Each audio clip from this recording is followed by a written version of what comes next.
Okay, this hangout on air was completely impromptu. I was chatting with Andre, who plays in this, and we said, look, we've got the time. Let's actually play. So we didn't have a whole lot of time. This play session ran for about 2 hours, and uh, Andre was up pretty late. So by the time it's over, I mean he's really getting ready to crash. So we took 30 minutes. It took 30 minutes to get ready. We briefly talked about what would be interesting if he had any character ideas. Then he said about actually making the character. And while he was doing that, I looked for some images. I made this uh, crawl, which of course doesn't crawl, and started thinking about my biggest difficulty when playing, and that's character names. So I started to think about uh, if he met anybody, if the session went in a direction where he actually met people, what kind of names would I use, and what kind of species would they be? And the as it was a one shot designed around a particular character, this Gavin Fell Explorer, and that's all I knew during my 30 minutes of thinking time and discussion time with Andre. So this is me actually learning the real details about the character after the character has been made. So as he's talking here, I'm thinking about what kind of things he would be looking for. So I found the image. I made the opening crawl based on the brief description he'd given me prior to making the character. And then I started thinking about, as I said, character names and different environments that might be interesting for an explorer to find. Like, what would an explorer care about?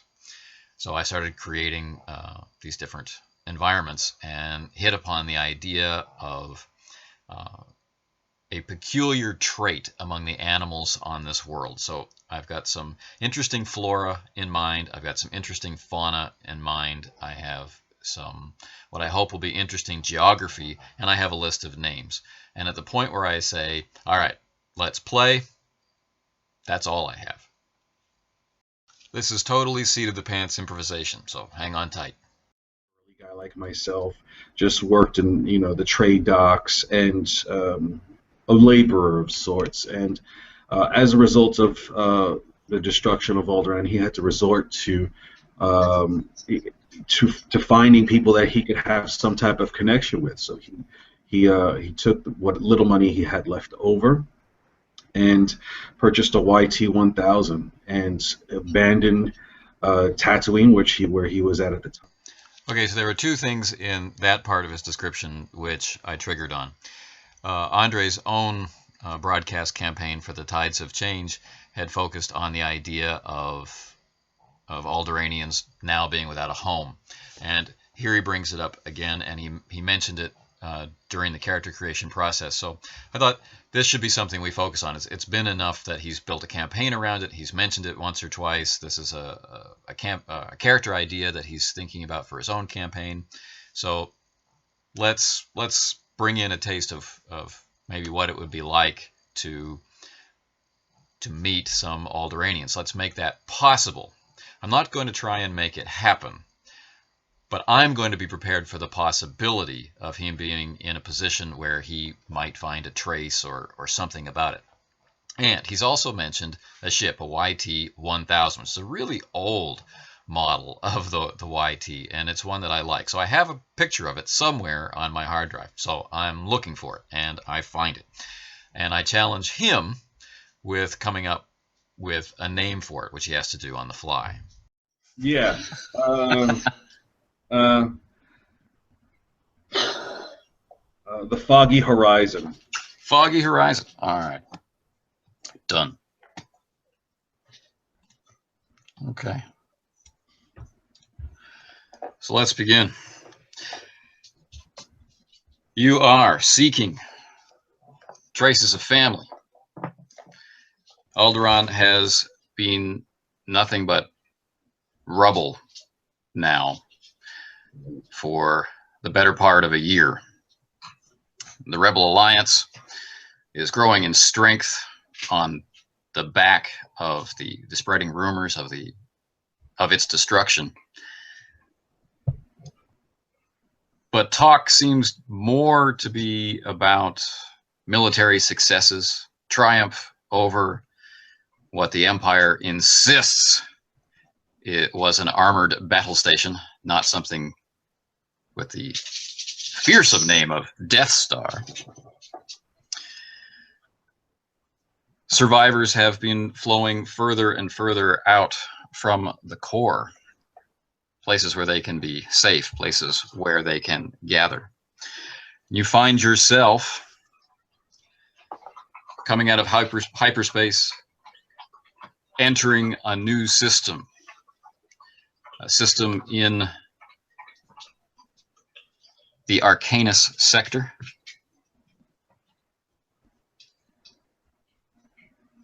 Close to hut space, close to the industrial sectors of the CSA. All you have at the moment are some rumors of refugees being dumped unceremoniously on worlds barely able to sustain them. Their money taken, their resources taken.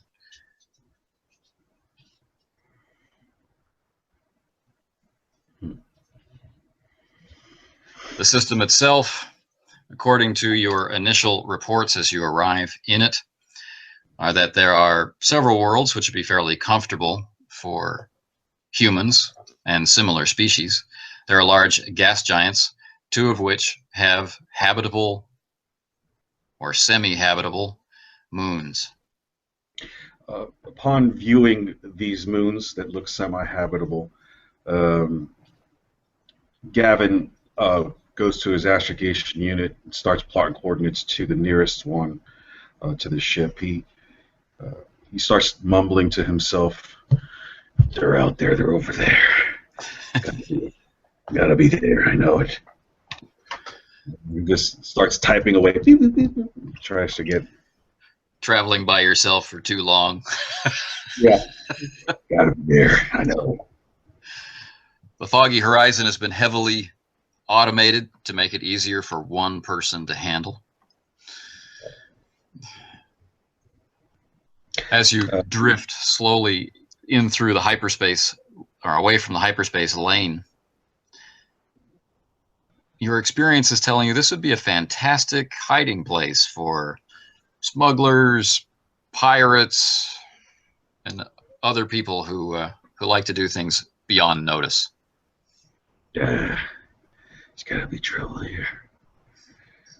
Trouble means most likely there's gonna be some refugees. That means I want to get some family connections. I gotta go over there. Starts fumbling through scanners, as I'm not sure what his distance is to the nearest moon, as all of these details are revealed to him. But even if he's not close enough, he starts, because he's been out in space so long, he still fumbles through the scanners trying to find life forms or any rogue ships that would imply that some nasties are around, or even some refugees.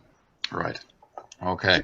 Well, you are too far out for a decent scan of the world, but come on. At the hyperspace point, this is always a good place to scan. So why don't you assemble for me a computers check? Okay, let me bring up my computers. Ooh, go ahead. What's the difficulty? Difficulty will simply be standard. So, let's see. Okay. Rolling. 3 successes. 3 successes. Nicely done. One thing we forgot to do, because we just kind of launched into things for fun, is could you give me a force die roll to see what our destiny pool is? Yes, sir. 1 force die. I'm expecting blacks. I hope so. I want bad news. 2 whites. 2 light. Okay, so I'll add them to your pool, and you can spend them as you need. All right. Okay, so you've got 3 successes.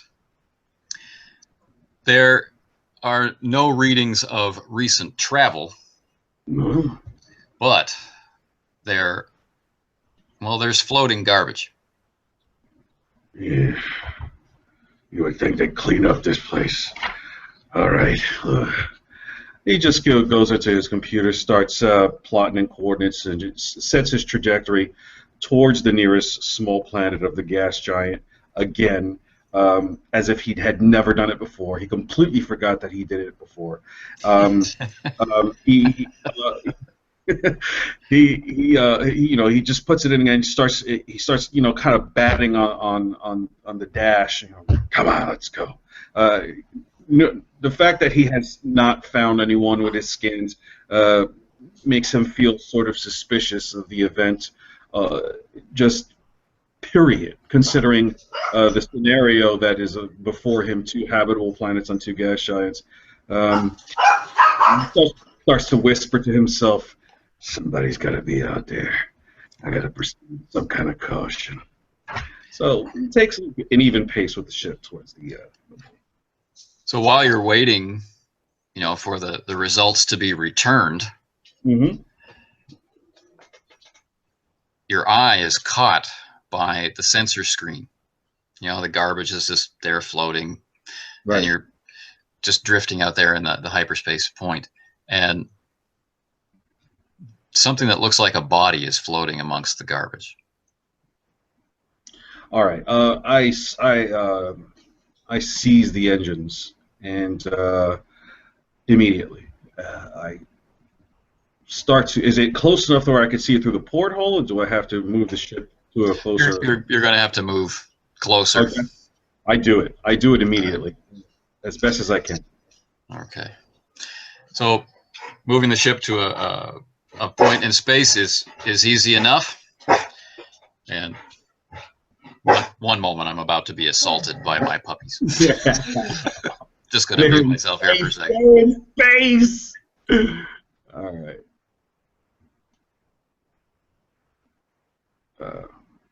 So while that's happening, for those of you who are watching, Gavin reaches under the controls, grabs a sort of tin porcelain alloy cup, and fills it with some recycled water. He's been out so long, and he just takes a sip of the water and starts looking around, holding this little mug of water and looking outside the window, seeing if he can identify this object, person.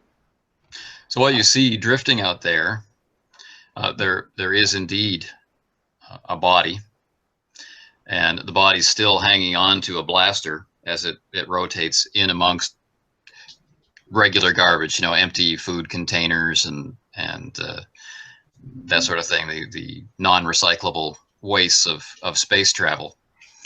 And it's a human, or what's left of a human that's been exposed to hard vacuum for a while. How in Sarlacc's tooth did you get here? Why would you be out in the void? Why'd you jettison yourself from a ship? Were you destroyed? He takes his computer and he starts to scan the wreckage, seeing if he could decipher whether it is the destroyed ship or the wreckage of something else. That a station or something. Is this wreckage of a small vessel? He wants to be able to identify and associate this floating body with the wreckage. But there's not enough mass for it to be wrecked anything. But it's fairly standard for larger ships to dump their garbage before jumping to hyperspace, just to leave a treat for the natives behind. And it's that kind of thing: food packets, containers, emptied containers, broken parts, and this body. Bad time to stow away, huh? You got caught up in the drift. Shame. He just goes back to his computer. He replots his, re-engages his his engines and starts to go towards the moon again. Okay. Gotta keep an eye out.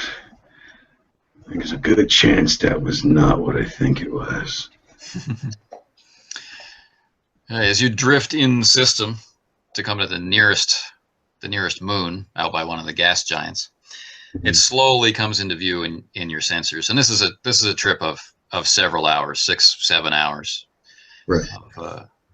of waiting as the Right. information slowly comes in of a largely water world, kept warm enough to not be icy by reflected energy from the gas giant and tectonic activity below the surface. And there's indication of a signal buoy around this moon. An old model that would simply notify someone that a ship has entered or left orbit. Classic tech. Old ship. Not good. If it's an old ship, it's gonna bring new problems. Still, if it's there, that means either there's an abandoned vessel or someone's hiding out. I'm gonna go there. That's the best place I've got. I had no other. He starts talking to the ship. Foggy, come on, you gotta give me more than this. This is ridiculous. Unsurprisingly, the ship does not answer. All right. Well, it's a start. So he starts to head towards the signal. Right. Blindly, not scanning, just his obsession is taking him over. Okay. The as you near the moon, no further information is offered by Foggy Horizons about the signal buoy, but it does allow you a glimpse at the second habitable moon, which doesn't seem to be anywhere near as habitable as this one. But it does have a breathable atmosphere. It doesn't have a marker buoy around it kicking out a signal. All right, so where the buoy is not as habitable. Where there is no buoy, it is habitable. The most habitable planet, or moon, has the buoy. Oh, okay. All right, that's good news. That's good. Breathable air is gonna be. He takes a deep breath of the cabin. Foggy, you're nice, but you're starting to stink like me. So he plots a course. He says, Looks like we're gonna go where there's life. Okay. All righty. Starts to walk around. As you're saying that, he just starts to walk around the cabin, starts to pack a bag because he knows he's going to go outside. Puts his heavy blaster in there and some food stores and a little bit of water. What did you settle on as your piloting rating?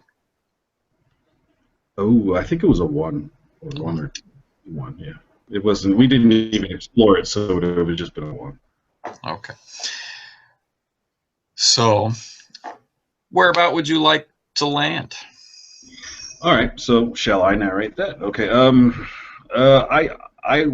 As Gavin is flying Foggy, he spots in his scanners a little plateau, if you will. It seems to be raised above what would seem to be a habitable landscape. I'm not sure if there's vegetation or not. I'll leave that to you. Yeah. But on this plateau, he sees that it's large enough to handle Foggy, and that's really what he wants. He wants to make sure that the ship is going to go someplace that's stable. So it's a largely oceanic surface. There's archipelagos of scattered islands, mostly volcanic and in nature, and there are massive upthrusts of mountains with sheared off sections from periods of volcanic bombing and whatnot. There are quite a few good places like that for you to land. Vegetation is pretty heavy on the islands around the equator and significantly sparser toward the north. As you come in, the buoy sends off a signal, which broadcasts out into space, but also receives an answer from the northern hemisphere of this moon. He goes, Podo. He starts looking around. Somebody spotted me. All right, what are we going to do, Foggy?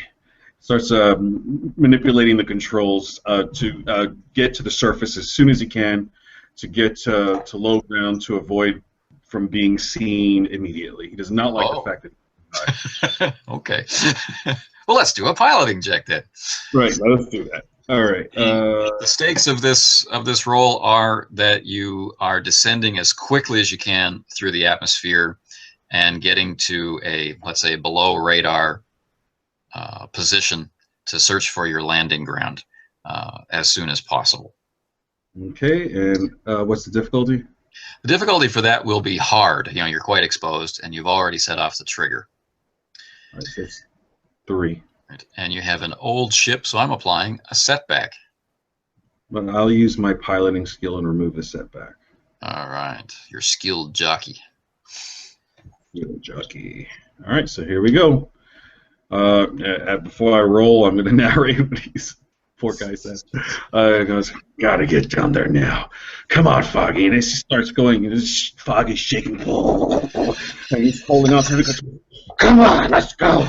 And he rolls, and yes. Look at that.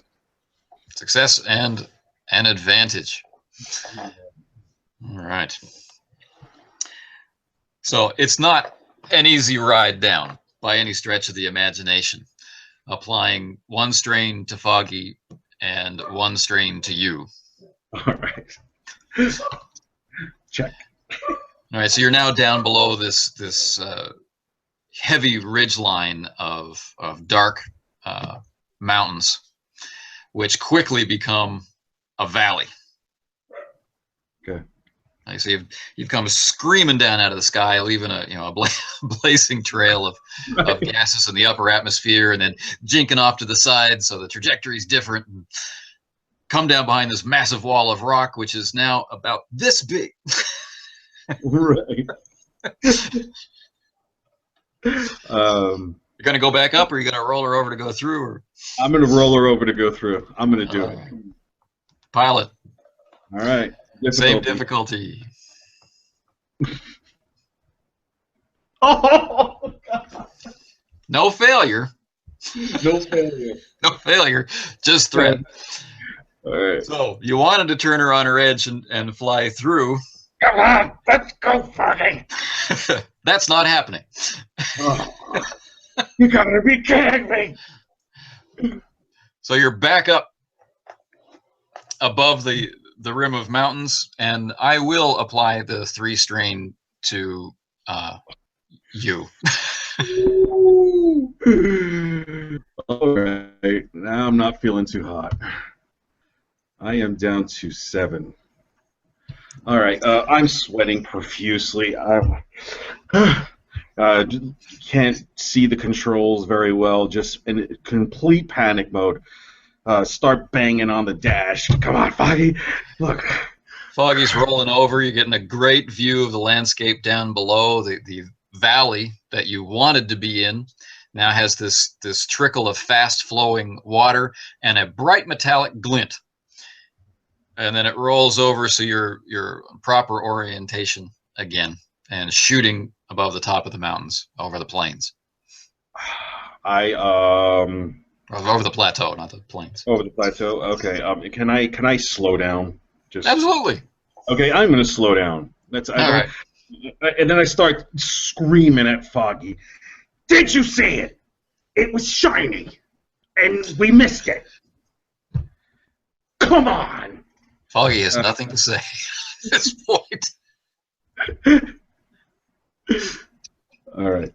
He tries to regain his composure. Obviously, at this point, he is so stressed out. Um, he doesn't even know if he's going to plot the correct coordinates to actually navigate the ship where he needs to go towards, to the plateau where he saw that shiny thing. Right. But he does know this. That is what he wants to do. So what he does is, obviously we're still flying in a direction away from that specific. Right. Coming up on the ocean. Yeah, he slowed down. He slowed down the ship, and he is going to just, he's going to seize the ship, let it hover, and he's going to stand up. He's just going to, okay, we have to make a deal. You cannot do that again. And he's just absolutely out of his mind. Goes into the manifest for the ship. Manifest is a pad, types in. He starts typing it, and he goes, repair Foggy's ability to not listen to me. Okay. There's a series of red lights quietly blinking off behind your shoulder.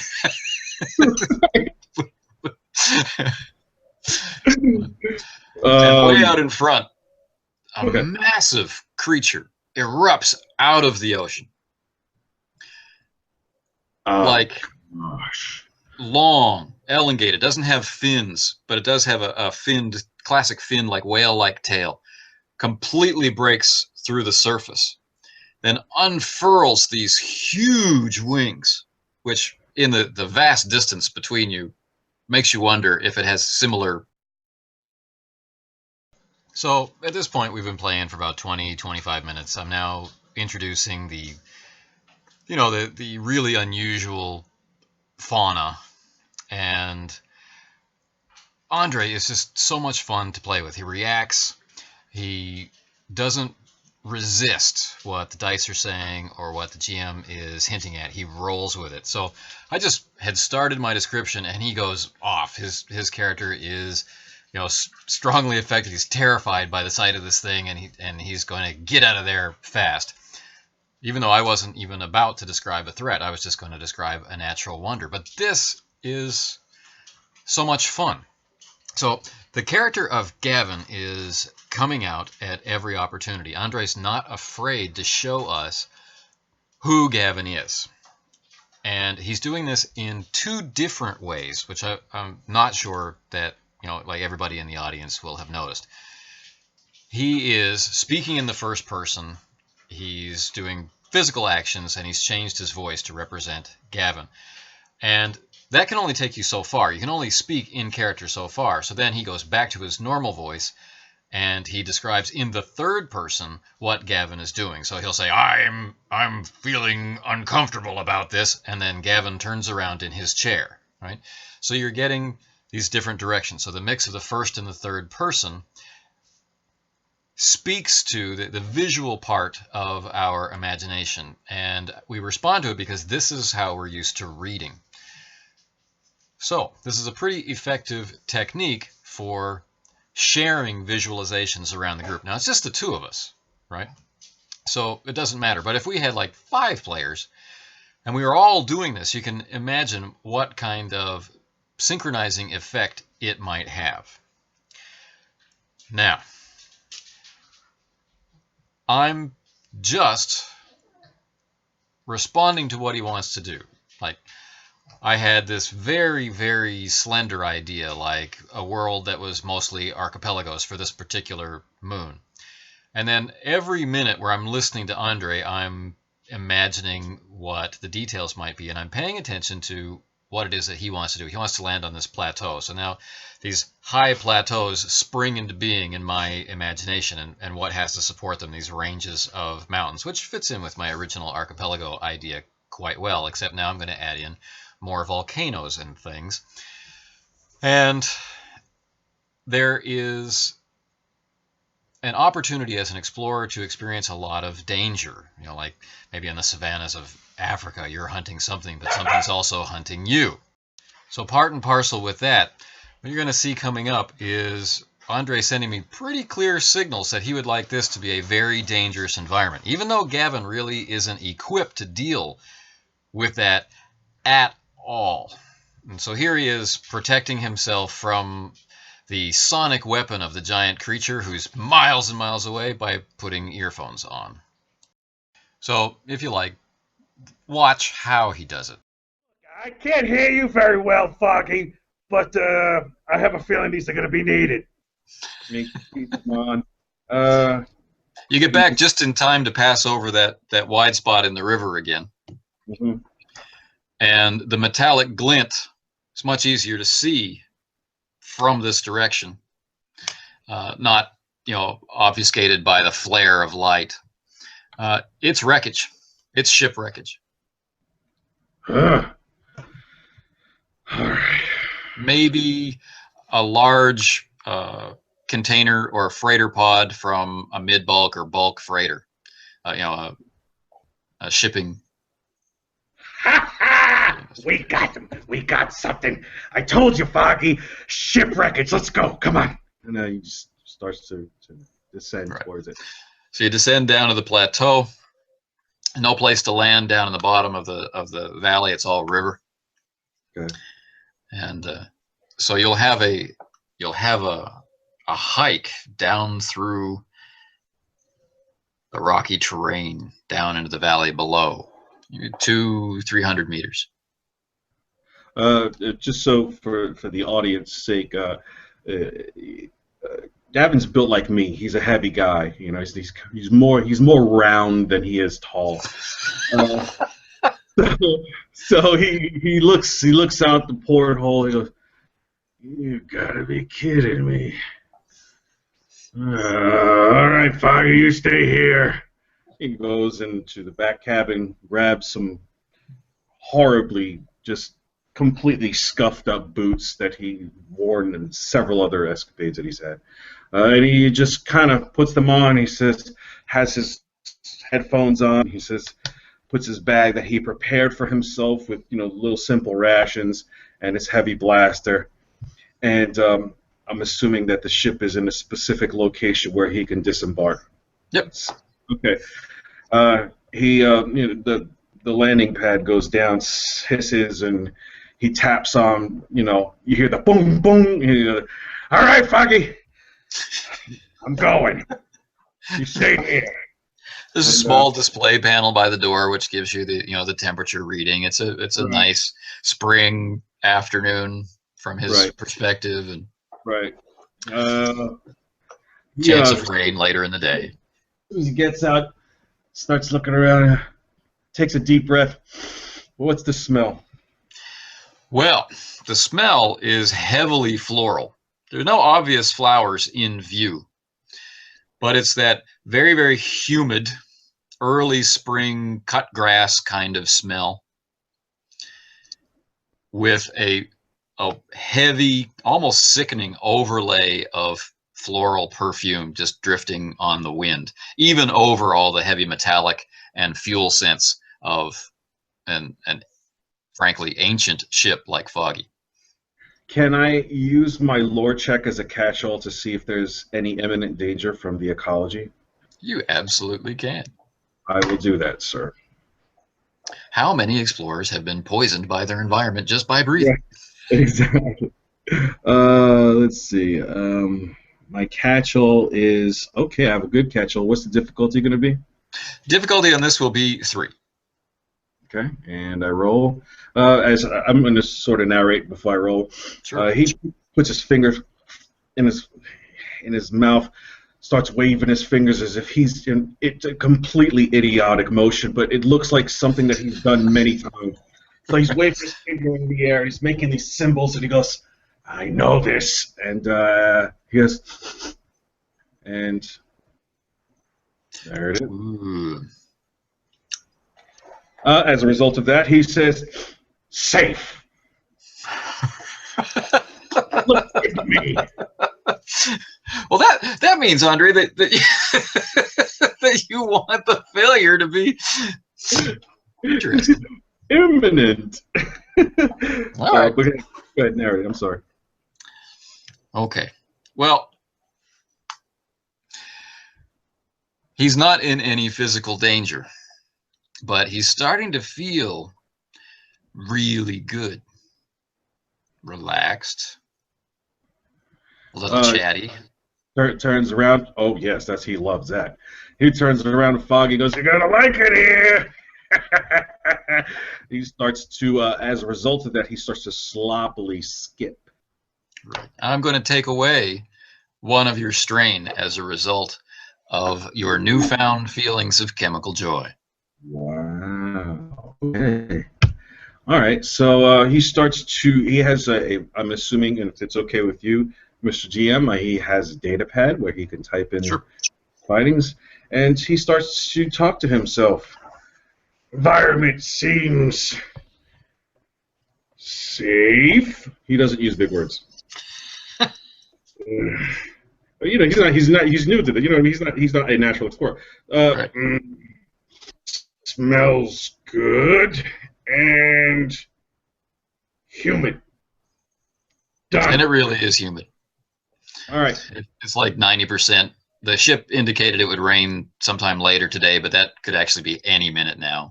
And at this kind of place, it might rain for 5-10 minutes straight down really hard and then be sunny again. But he would assume would that be an assumption on his part, or is he noticing that that's the way you do it? That's a given. Yeah. All right, fair enough. So, all right, so you're in this bowl of peaks, this pretty wide plateau. Sun's beaten down, but any minute the clouds could just roll over the top of the peaks and just unload. Oh, okay. Could be a mist, could be a fine mist, could be a torrential downpour. Who knows? He doesn't care. He's feeling great. He's feeling great. Now, unfortunately, he's feeling so good that I'll need you to make a resistance check, which I'm fairly sure you don't have resistance, so that will default. Horrible. Okay, let's see what he's got for resistance. I don't have a resistance. Right, so we'll go to the default attribute. Of which one is that? I'm trying to see I can't even see resistance here. Where is it? Oh, there it is. It's 2. Right, so 2 green versus 2 difficulty. So it's just a standard difficulty to resist this because you're a big strapping guy. Right. However, I'm going to add setback because you've been breathing deeply. Yes. Yes. I'll take the setback. All right. I'm not sure what would motivate this or what he is even coming his way, but from the PC's perspective, Gavin is he's walking around, and I said he was walking lightly, and he starts humming to himself. Well, it just seems like a really great place to take a nap. Right. Oh yeah. He starts to puts his knee down and he rolls. Okay. A success with 3 threats. All right there. You get your knee down. Right? Yep. And you're feeling good. Your guard is down. This is just an awesome little planet. There's wreckage, And as your knee hits the ground, you see this little pod, just like a vegetable pod, like a pea pod kind of thing. Okay. And it's broken from where your foot was, and this oil, this very aromatic, fragrant oil, has squirted out. And you were taught about this type of plant many, many times. The death of so many adventurers, explorers, scouts who are lulled to sleep and then eaten by whatever predator happens to wander by. He because he's still feeling so intoxicated, he looks at the pod and he identifies the slime or substance, and he's just so happy, and he goes, "Necrophil, this is great. I have never seen this in front of me. I've never touched this stuff before. This is awesome." He just starts. He takes the necrophil and he's putting it between his fingers, and he's this is not so bad. He takes his finger and he rubs it off in the dirt. But something doesn't feel right, I'm assuming. That's right. He's able to stay awake. Takes 3 strain. That's tough. As the panic in the sane part of his mind, there's nobody here to help him. So he does one of these. He goes, "Necrophil, this is really, oh my God. This is the worst situation I can be in." And he just completely just starts crying. He has no idea how he's going to get out of it. He knows he's touched this necrophil. He knows that he's stranded. Starts looking around for help. Just, and Foggy, On the bridge of the foggy horizons, the 3 blinking red lights that were indicating trouble go green.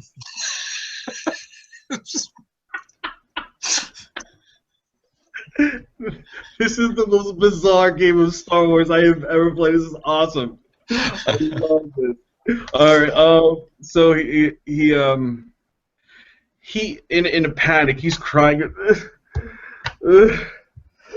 He takes his pad out and he's like waving his scan, looking around, seeing if he can get a signal so he could reach someone else when it's scanning for someone else in the region. The datapad lets you know it's about to rain. Rain is imminent. Yeah, he's just yelling at the heavens. Really? And but at the same time, he's still happy. He's going up and down. His emotions are, laughing. And he just keeps on scanning. And he says, "Nobody's here. Okay. All right." And he just tries to stand up and continue to walk down towards the glistening thing. Lightning splits the sky. Rain, drops the size of your fist, come exploding out of clouds that he's been too preoccupied to notice, rolling in.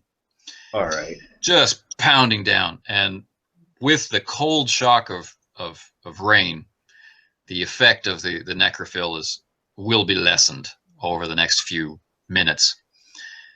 And as the rain is just slamming into you, a ship, you can't catch the make or model, but you do see the bright flare of its engines just rips by overhead. What? And he's just, the rain's coming on him. He's looking over there, sees the ship pass, and he looks up the hill as how far he is from Foggy, and he knows that he has to go chase that ship. He's completely not even interested in whatever was down there anymore. He has to go back to Foggy. With the rain, I'm assuming the terrain sucks, but he doesn't care, and he starts heading back towards the ship. Foggy! Slipping, sliding. Right. All right. You let me know if he makes it safe or not. No trouble. It's a plateau. It's a gentle grade. The number of times you fall down is equivalent to the number of times you stand up. All right. So he's fallen and standing. Finally gets so he can embark on Foggy. He hits the wall like almost if it's natural, like he's done it 1,000 times.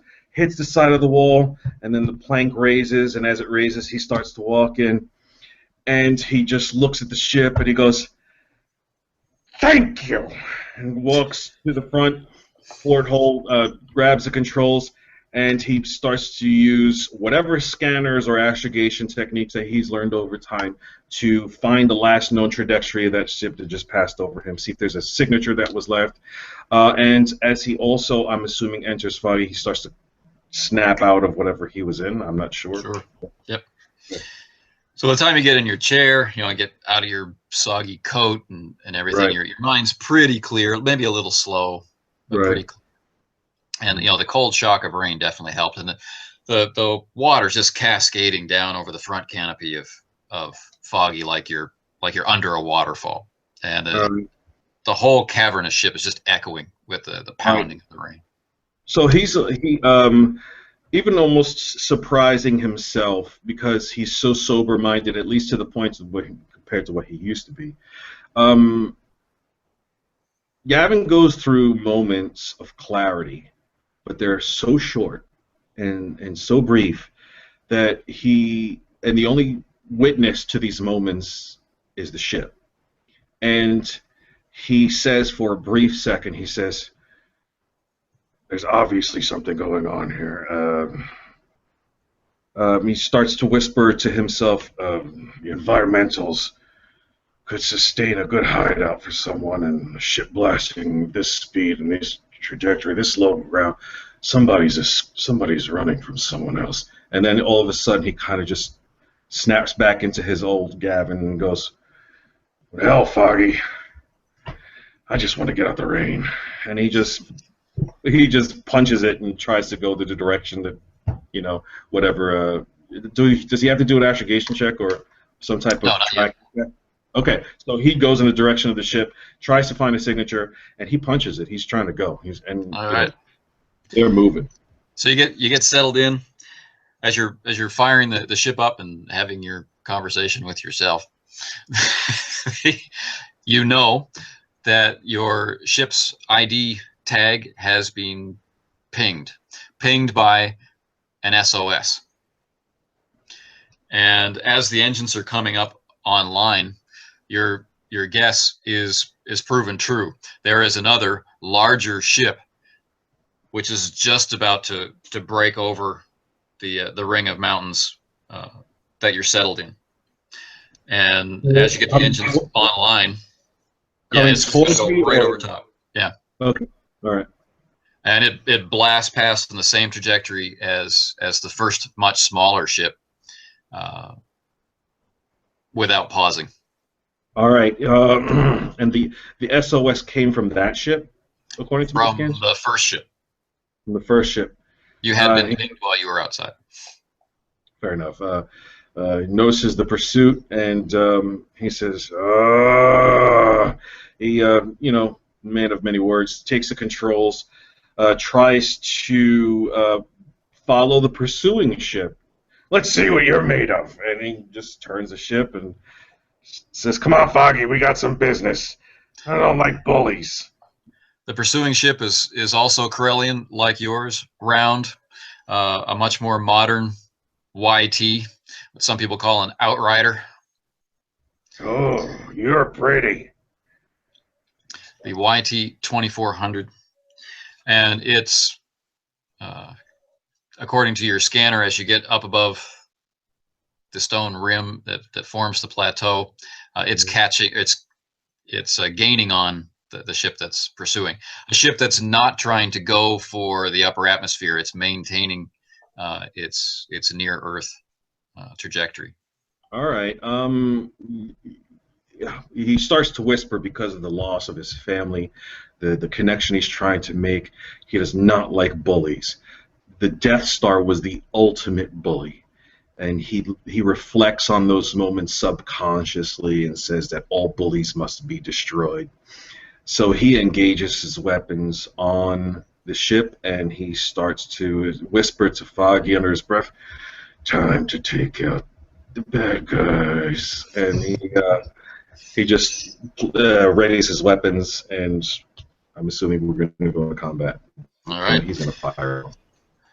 So you bring your weapons online, and you're out of range. You'll have to maneuver more closely to get in range, and they begin firing on each other. One puny cannon being blaster cannon, which are derided galaxy-wide for their ineffectual range, their inability to damage any kind of significant armor.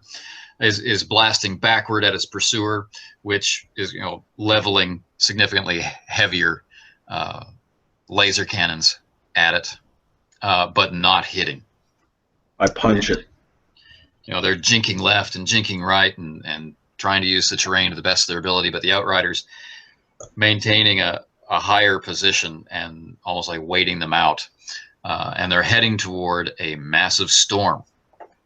You want to get closer. All right. Yes. No,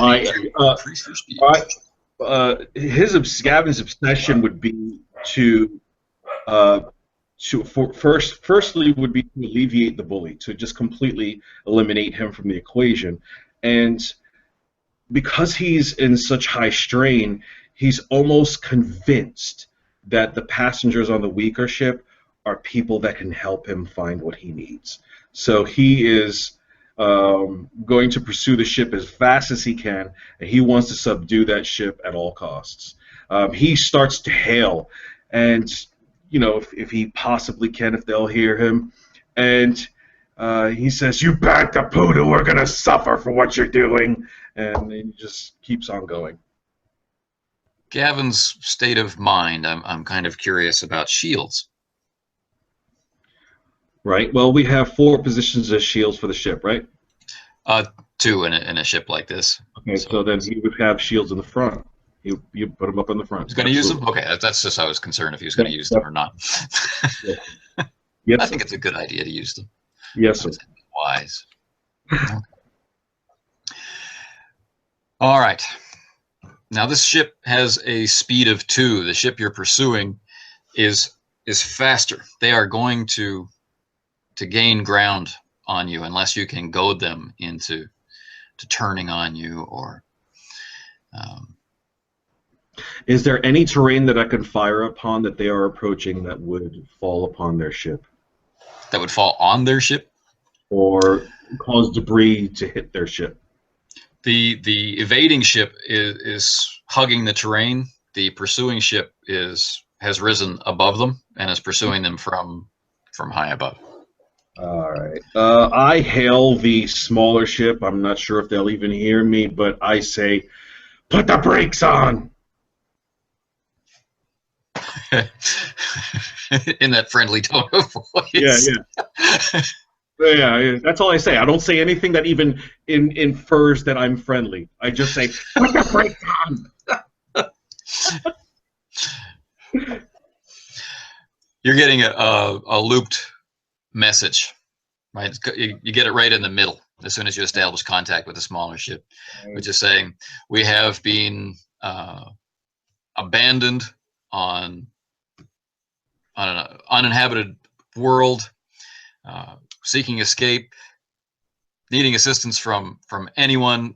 This begins to repeat again. We're a band of settlers looking for. All right, so that's continuing, and Gavin just looks at, dumbfounded. He's still suffering all this strain, and he presses this red notchy button and goes, "If you want to live, stop." They're swinging around, and dimly, if that person didn't have a capital city accent, you're not an explorer.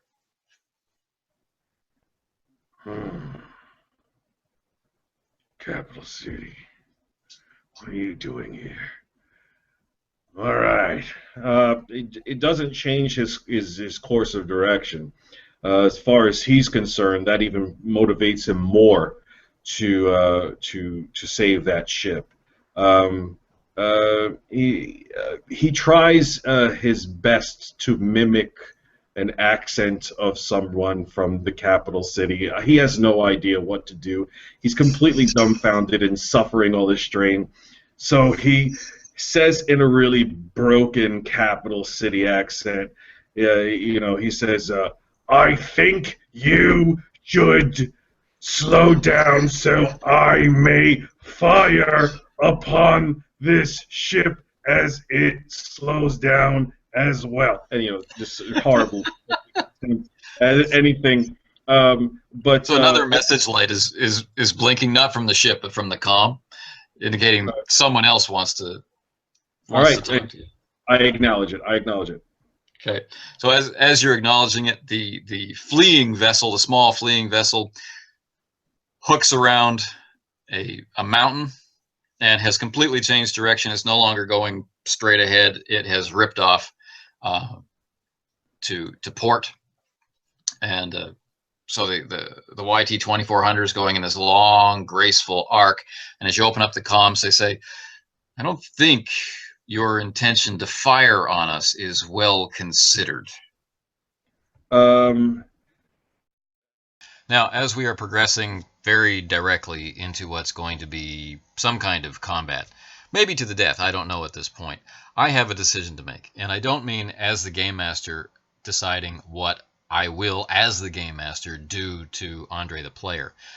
What I mean is, this is my last chance to decide who the captain of this YT 2400 is as a person. I have a couple of ideas in mind about how to play them and how that will set up the choice, which I now see being the crux of this one-shot, the theme of this one-shot. But this is my last chance. If this dialogue between them continues, I need to respond as this character, and this character now needs to be consistent from the first words that come out of my mouth. So I've got this brand new idea that's been kind of bubbling up while I've been playing this, and I've got this older idea of kind of a smuggler character from my main campaign that I haven't had a chance to show yet. And so in this instant, I decide to merge them together into one character, and Captain 8 is born, and then Gavin fires on him. Okay, so the little ship's shooting off. yeah. The YT's gracefully arcing around the mountain. Gavin opens fire. Yes, he does.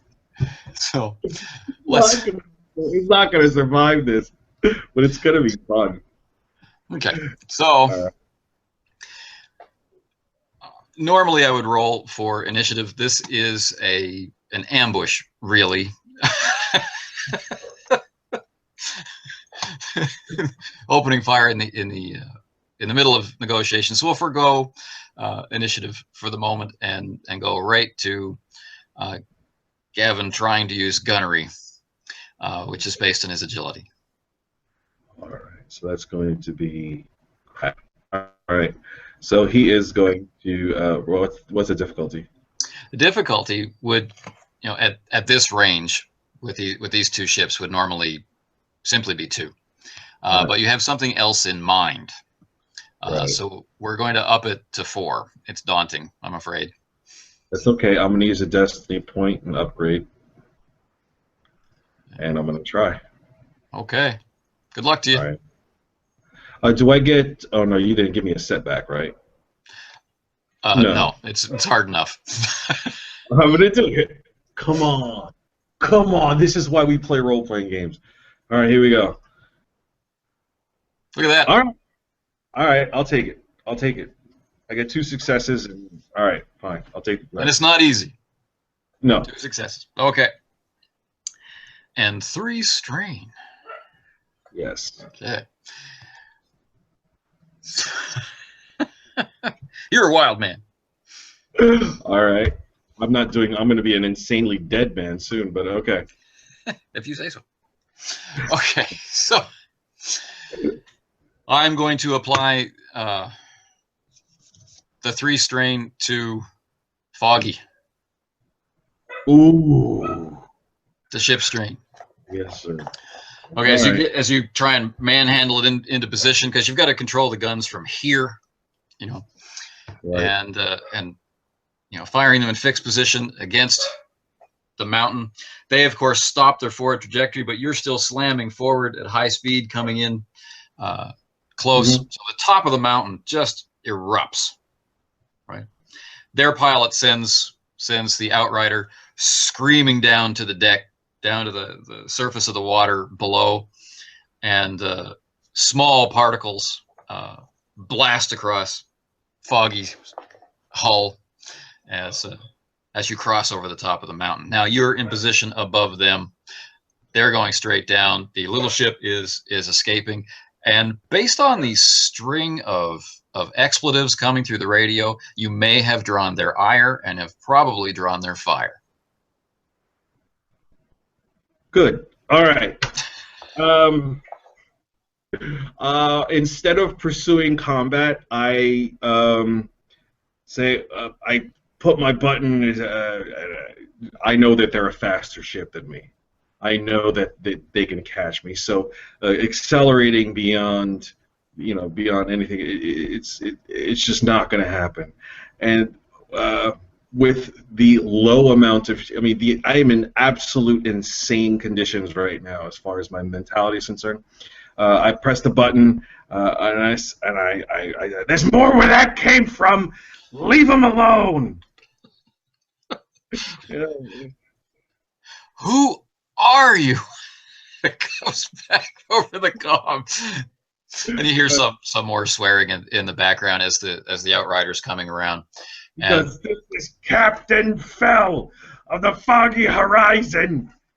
Leave that ship alone. And that's kind of all he says. Okay. So they're ripping around. They're going to go for a high altitude again. They seem to like to attack from above. Right. Do I get a maneuver or a counter maneuver? Yeah. Or... Oh, okay. I face the ship towards them, shields up front, and I accelerate. Okay. Ramming speed. Yep. Okay. So they're climbing, right?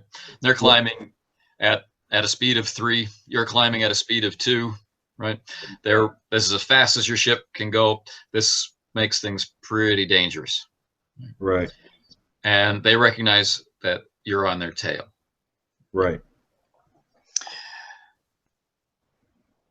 They do a fall over. Okay. To plummet down, which means they're going to do a high-speed pass right by you. You're going to be in short range. You're going to have a real shot on them. They're going to have a real shot on you as they go by. Okay. Do I get a counter, or should we just resolve that? You can. This is what's going to happen. So you're going to let it happen, or are you going to try and get out of the way? Oh, I'll definitely try and get out of the way. Okay. So I'll open up the range. Alrighty then. This is an opposed roll, my friend. Let's do it. Your piloting versus their piloting. Okay. Which makes your difficulty, you're going to love this difficulty, be 1 purple, 2 red. Wow. Wow. Okay, here we go. 1 purple, 2 red versus. I didn't explore piloting. It's okay. Piloting space. Yeah, okay. All right, I could do that. Let's roll. Ready? Here we go. What did I get? I can't even see it. Fail with. Okay, let's go. Okay. They settle in behind you. Mm-hmm. Okay. Foggy did not like the maneuver you attempted, taking 2 more strain. Banging. Come on! Okay. Red lights are flaring in random points, but none of them are the serious ones. They're just the minor things that. Gavin gets on the comm and he goes, "Go ahead, do it, you bullies! Do it! You chase the small ones. You might as well destroy me." Let's go of the button. Someone has regained control of their decorum, and they're saying, "Land your vessel, or be destroyed." I don't even know if he would be in the right state of mind to say what I want to say, but like in real gamesmanship terms, what would he say? I think he would say this. Presses the button and says, "I'll land my ship after you land yours." Let's go to the button. Somebody in the cockpit of the other ship just bursts out laughing and says, "I like this guy." But then he says, "Kill him." All right. So what he does is, I guess this would be the sobering moment. We'll say, and in any typical Star Wars fashion, he presses the button. Whoa, whoa, whoa, whoa, whoa, whoa. Nobody said kill. I said you land your ship first, and I'll land mine. I didn't say I was going to kill you. And he lets go of the button. Silence. The ship is hanging right behind yours. You can see it immense on your scanner. All right. He puts his puts his finger up and he says, Look, I just came from across the rim. I got on this planet. I saw you shooting at a small ship. It seemed to be broadcasting an SOS. To me, that looks like a large aggressor. I don't want any problems, but quite honestly, I love the way this place smells, and I want to get back down to the surface so I can feel fantastic. and he lets go of the button. Okay. The amused voice from before, that got very cold and lethal, comes back on and says, "So it was just a misunderstanding." Pushes the button, looks, in that very kind of Han Solo-esque way. He's clicking on things, presses the button. Absolutely. Misunderstanding. He's trying to click, trying to manipulate Foggy so that he can make sure that he can make a proper landing, start shutting off alarms, all the red buttons. He's clicking and trying to make them green again. Misunderstanding, you got that 100% correct. And let's go to the button. Now, what you've seen is, we're trying to recover our property. Our property has been stolen. That's all. Presses the button. The plants here can cause some pretty strange hallucinations. Presses the button. Says, well, all right. And his lore kicks in. His lore, Ecologically speaking, this place is very unique, I'll grant you that. But it's hard for one like me to come into an environment like this, see the activities take place and not take action. I hope you understand. Let's go to the button. And says, just takes a deep breath. Just realizes that he almost got killed. Sure. We're going to set down now. We've detected that our escaping ship has crashed. So we'll set down first, and you follow us in. He clicks on the button and he goes, That's excellent news. I'm sorry for the loss of your property. Let's go discuss this in the area I landed. I'd like to breathe over it for a moment. Let's go to the button. Well, we were thinking we could land at the crash site. You lead, I'll follow. Let's go to the button. And he's assuming that they can't hear him when he lets go of the button, but he's so bad shit crazy right now that he doesn't even realize that they can hear everything that he says.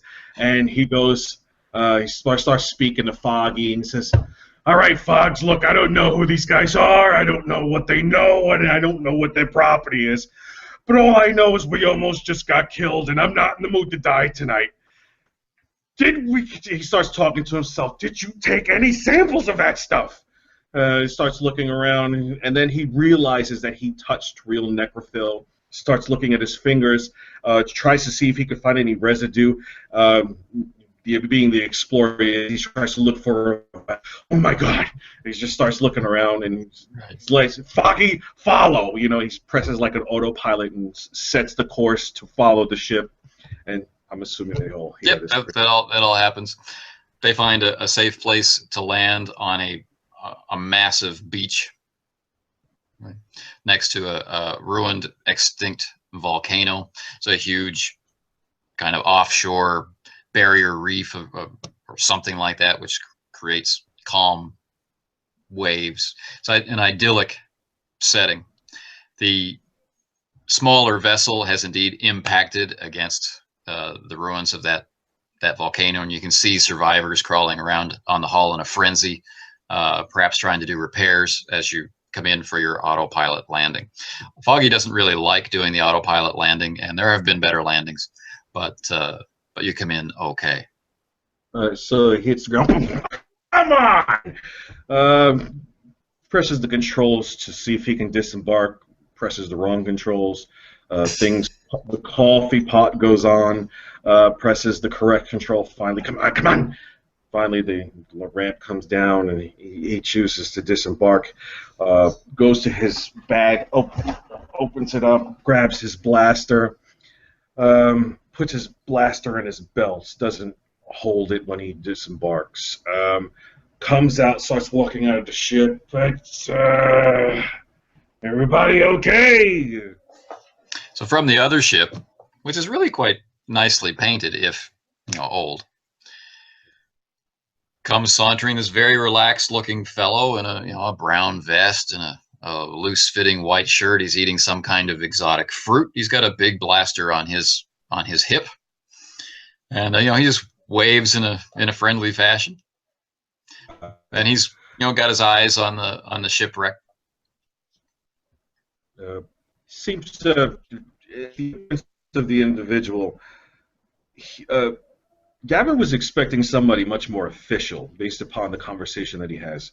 Noticing the garb that this individual is wearing, he kind of puts his hands down and he goes, "A smuggler?" The official smuggler's uniform. Right. Starts walking towards the gentleman and takes a deep breath and looks at the ocean on the beach. Looks at this whole scene reminds him of Alderaan, and he just he stops in his tracks, and he hasn't felt a beach since Alderaan, and he bends down and grabs some sand, and he smells it, but it's not the same. It doesn't smell like his planet, and he puts it down, kind of scoffs it off, and his eyes get a little bit watery for a moment, but he shakes it off real quick because he doesn't want to show weakness. Starts walking towards who this figure is. The assumed smuggler is also making his way toward you. I'm saying, it's a nice place, isn't it? Calm. Well, provided that I almost died twice within the last 10 minutes in this location, I can only say that it's as good as it's going to let it be. The islands are a little bit safer. The uninhabited islands, the smaller islands, are a little bit safer than the plateaus. There's some really nasty stuff up there. Of course, the open ocean is probably the most dangerous. So I've seen. What's the name of the animal that I saw? Just so I know. Can I just make it up? Yeah, make it up. Yeah. Something whale. Right. Yeah. A leviathanic whale just came up and it did its sonic call, almost destroyed my ship. It was at a pretty good distance, but I tell you, I turned on my Z to get away from that thing. I'm glad you didn't kill me, though. Puts his hand out. Says, it's a pleasure to meet you. My name's Gavin. Gavin Fell. Nice to meet you, Captain Fell. You can call me Captain 8. Well, Captain 8, wherever you come from, do they shake hands? Absolutely. I'm happy to shake your hand. And he transfers his fruit and shakes your hand. Where are you from? Your accent sounds familiar. I am from various locations. The last location I was from was from the Alderaan star system. That would be home, I guess. Tough break. Well, could be worse. I wouldn't. It could be me not here talking to you right now about it. We all have to move on and find those who we've left behind or have been left behind with us. And that's why I'm here. There are a few of your people working for us on this planet. So I've heard. I've heard that a lot of Alderanians are performing some hard labor around the galaxy. I no doubt think that your labor is not going to be easy, considering that we don't have a home planet anymore. But being that as it may, you seem like an honorable individual, and I'm sure that your hospitality extends way beyond that of a conversation and a handshake. Absolutely. We were about to dine. That moment of clarity passes, and he says, "That." He goes, "What are you eating?" Well, lots of non-hallucinogenic fruits and some very fine fish from the sea. Well, examined this planet in a very quick glance, and I could say that anything non-hallucinogenic is going to be beneficial. I'm not really sure how the sea life is, but I am hungry, and I'm sure that my stomach would not mind dining with you if you are offering. Now, you wouldn't happen to be looking for work, are you? Is that why you came to the system? No, I'm not looking for work. I'm looking for a lost artifact. I was about to ask you where It's an absolute was, but... lie. It's completely lies. But yeah, go on. I was about to ask you where the artifact was, but then it's sunk in that you said it was lost. So. Yeah. Well, he stutters. Obviously, the worst liar ever in the galaxy. It's not that it's lost, it's that I can't find it, which makes a completely different scenario. Well, as far as we can tell, this planet was never inhabited. Never? Yeah. So you decided to build a labor camp here? Well, you go where you mine where the resources are. As soon as he says the word mine, Gavin starts to feel uncomfortable. He doesn't like the concept of mining. He doesn't like the concept of the labor that goes along with mining, and he does not like the concept that Alderanians are now being used as labor for that. Right. However, as a result of that, in the back of his brain going on, he says, well, I used to mine as a young boy. I was a heavy laborer. I knew the work. You got quite a build on you. It's more storage than anything else these days.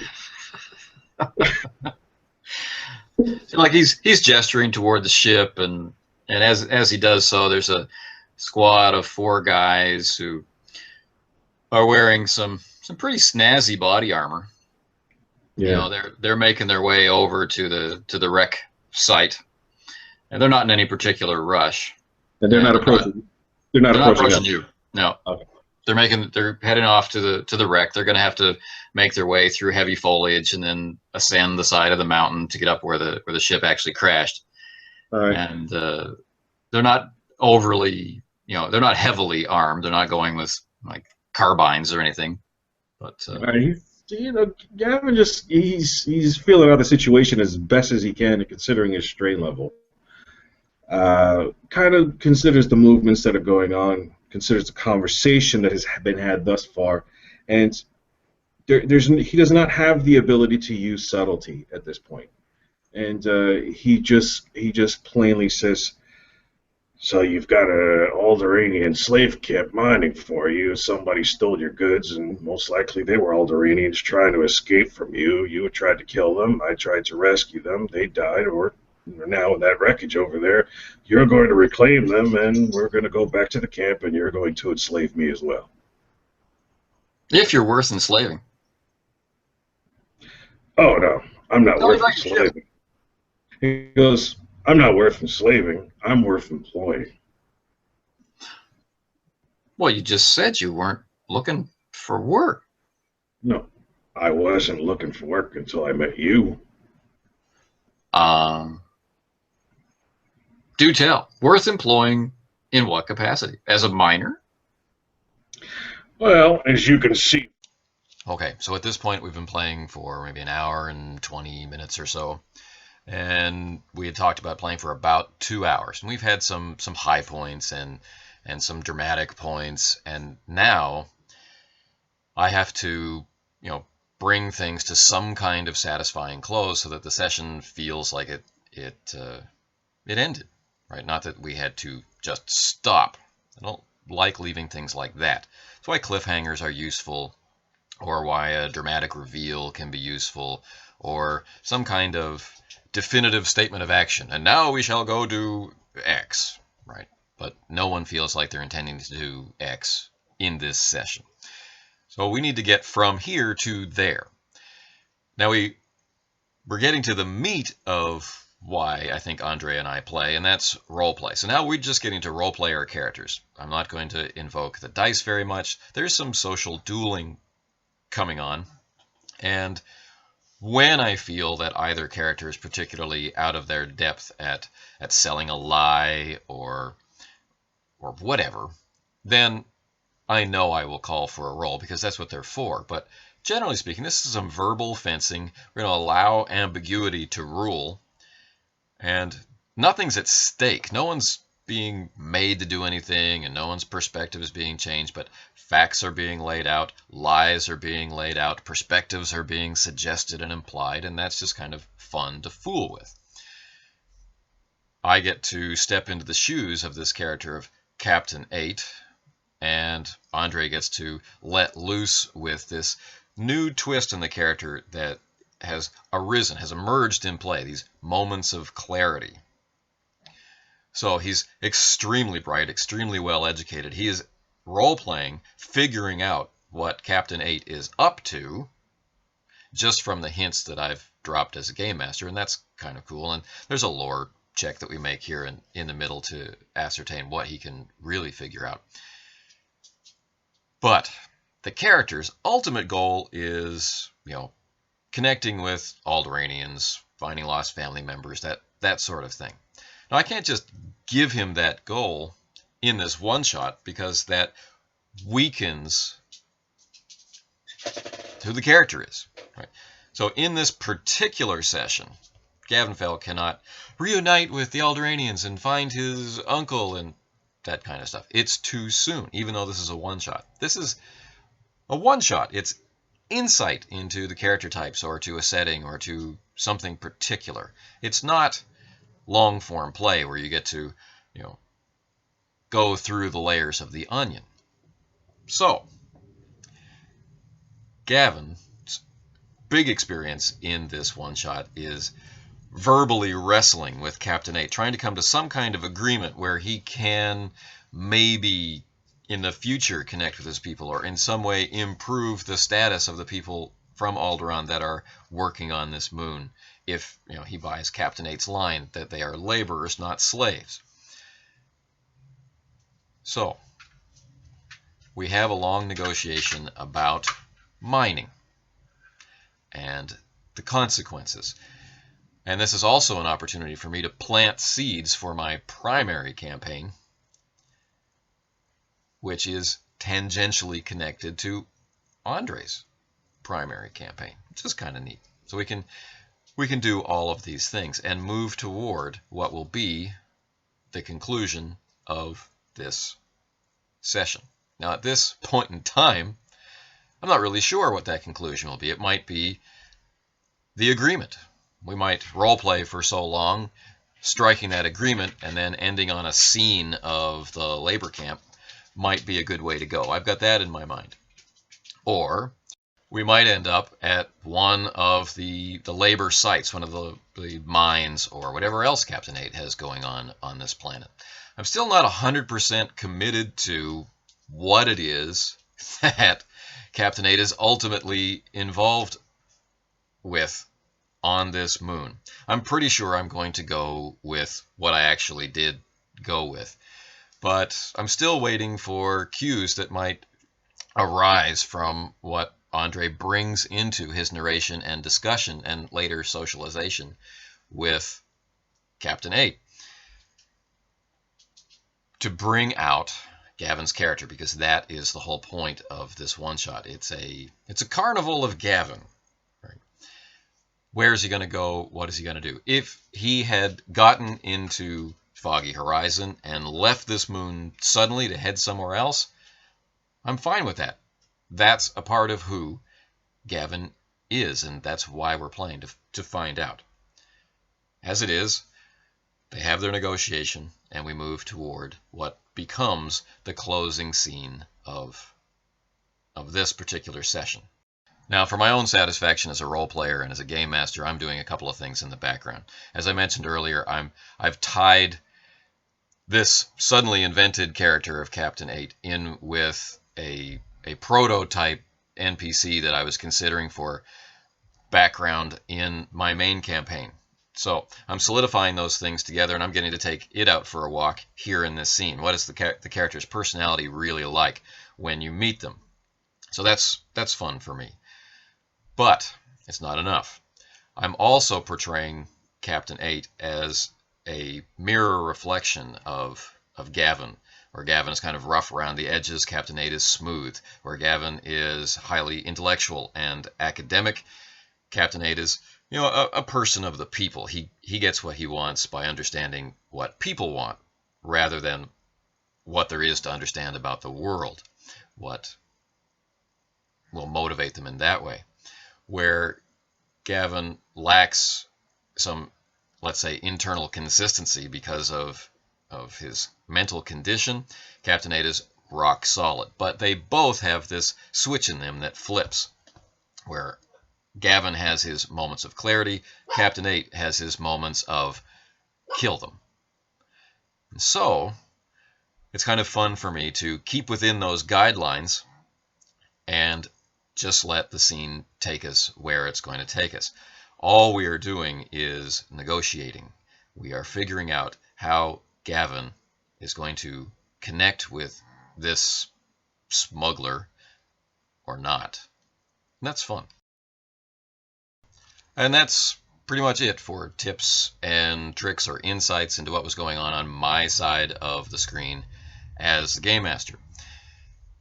This, like I mentioned, was pretty much completely improvised. There are some little things that are drawn in from my primary campaign, things that I didn't have to think of on the spot, but details, the flora, the fauna, the names, the characters that were met, the situations that were encountered in play, the reasons why characters did what they did, all of those things were created on the spot. And they're created on the spot, I feel, because I'm operating within a framework, much like a coloring book.